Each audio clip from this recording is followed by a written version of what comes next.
So I finally clocked up enough Ks in this thing to break it in and do its first oil change. Let's see if there's any nasty surprises waiting for me. But I've got a cup of tea and I thought I'd just record and show you how easy it is to actually change your oil on a DR650. If you've never done it before, it's pretty easy. So let's have a look. So normally go to the Suzuki dealership and grab one of these service kit boxes. They're really handy actually, everything you need is just in the one box. And I think you can get 2 oil changes from the oil they give you. You'll need a 13mm spanner or a ratchet with a 13mm socket for the sump plug. And possibly an extension bar. Little pick for the O-ring on the filter, it's handy. Because I've changed the case bolts to Allen key cap heads, I'm using this 5mm Allen key. But if you're stock, it's just an 8mm socket. And then everything gets torqued up to 10 Newton meters with this little torque wrench.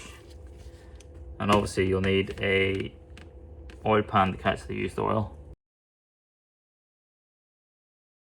So it's a good idea to have the engine warmed up for doing the oil change, just makes the oil flow a bit better.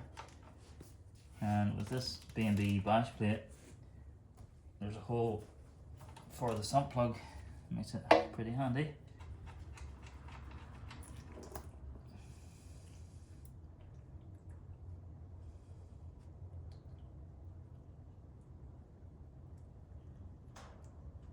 So I've been using the mineral oil to break this engine in. There is a few shards on the magnet. I'll bring it a bit closer. But I think that's pretty normal for a break-in.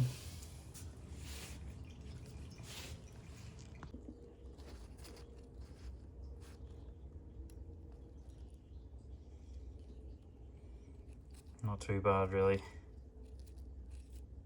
for the first oil change of this engine.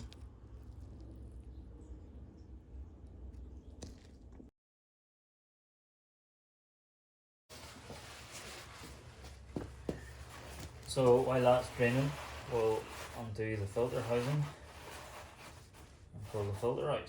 Just put a bit of rag down there to catch some of the excess oil.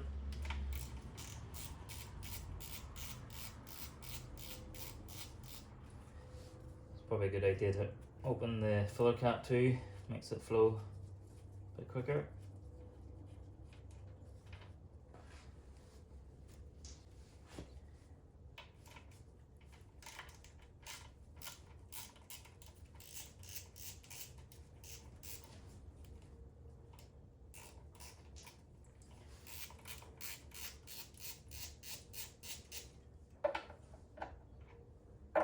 This is the downside of having these cap heads.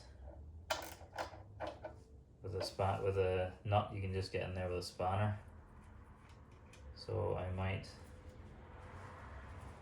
just change that one to stock bolt. Alright, so I've got a set of these Wera Allen keys that have a ball head on one end, which allows me to get in here, get this open.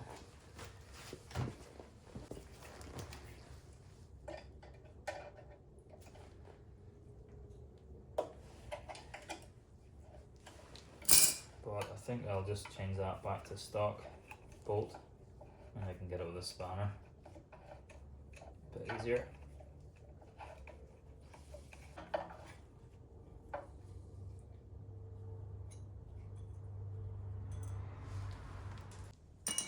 Alright, so O-ring stuck to the case, but that normally goes in your cover. There's a new one in the service kit, so I'll chuck that one in the bin.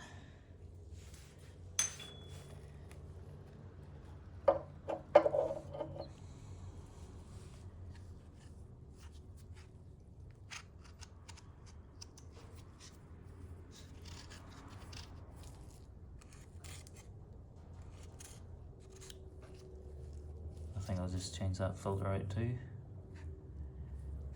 Looks pretty black. Just be careful, there's a little spring with the filter. And there's another little O-ring in here.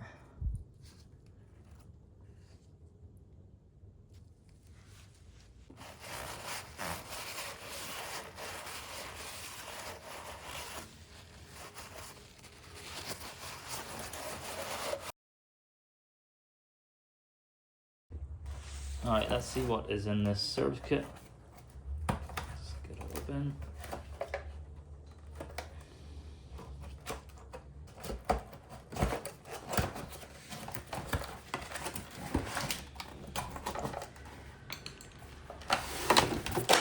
So you got your oil. You get 4 litres actually, so they're a bit short on 2 oil changes. Would have been nice to have a 6 litre in there. You get a new filter.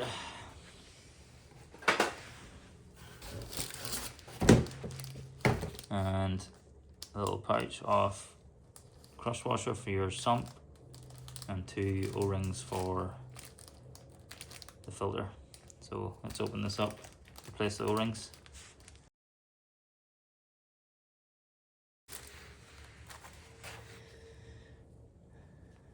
So you got your new one for in there.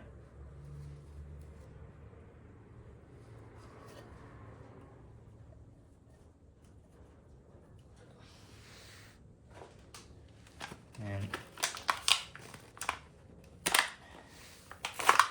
get your new filter.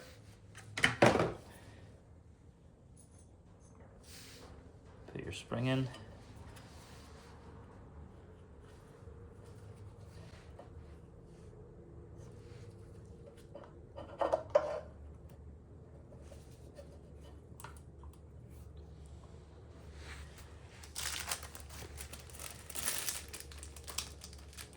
New O-ring for your cover.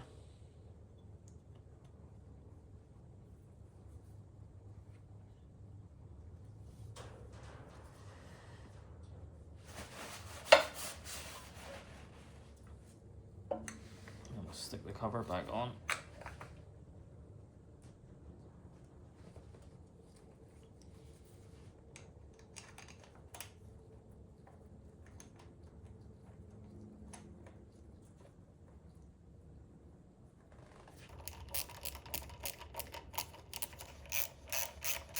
So I can't find a stock one for now. I'll just stick this cap head in. Try and find one later on.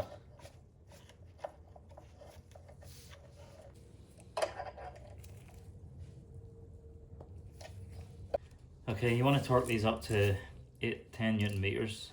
I'm actually going a little bit lower than that because I've used stainless bolts and I put anti-seize on them, so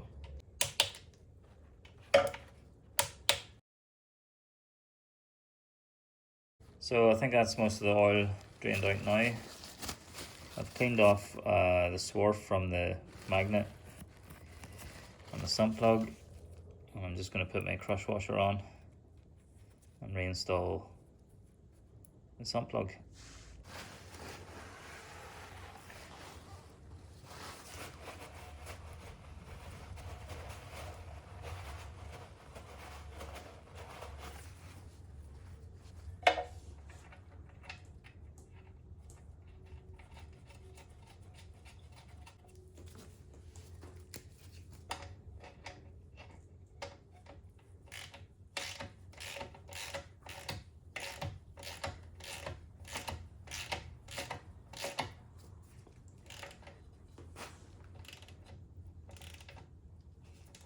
This gets tightened to 21 Newton meters. I would probably highly recommend that you use a torque wrench on this, as you don't really want to strip them threads. You're in a world of pain if you do that. So Suzuki make it really easy to remember how much oil goes in it. They write it right there in the cover. 2,300 milliliters, 2.3 liters.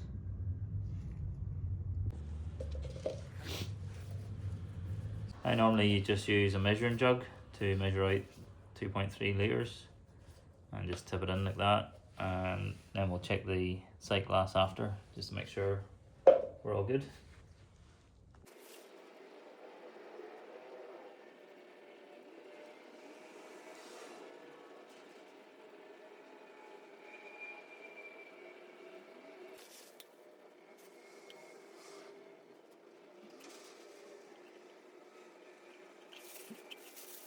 So that's 2.3 liters. Now the only thing left to do is put the filter cap on and we'll check the sight glass.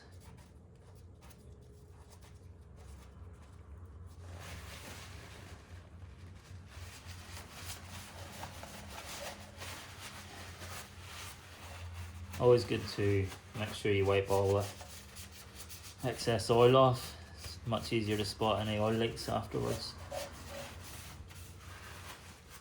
I think it goes without saying you want your bike level for checking this.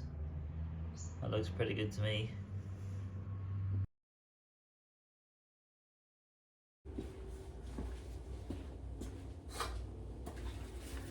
Alright, just looking through the oil that's come out of her. Nothing really too bad. I think there was some gasket material left in this pan from before. So it looks pretty good. A few little metal shards, but I think that's to be expected.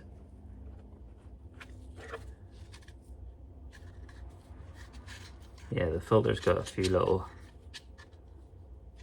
fine little shards, but I don't think there's anything to be worried about. Looks good. Well, that's it. It's as easy as that. The only thing left to do now is to run the engine up to temperature and check there's no oil leaks.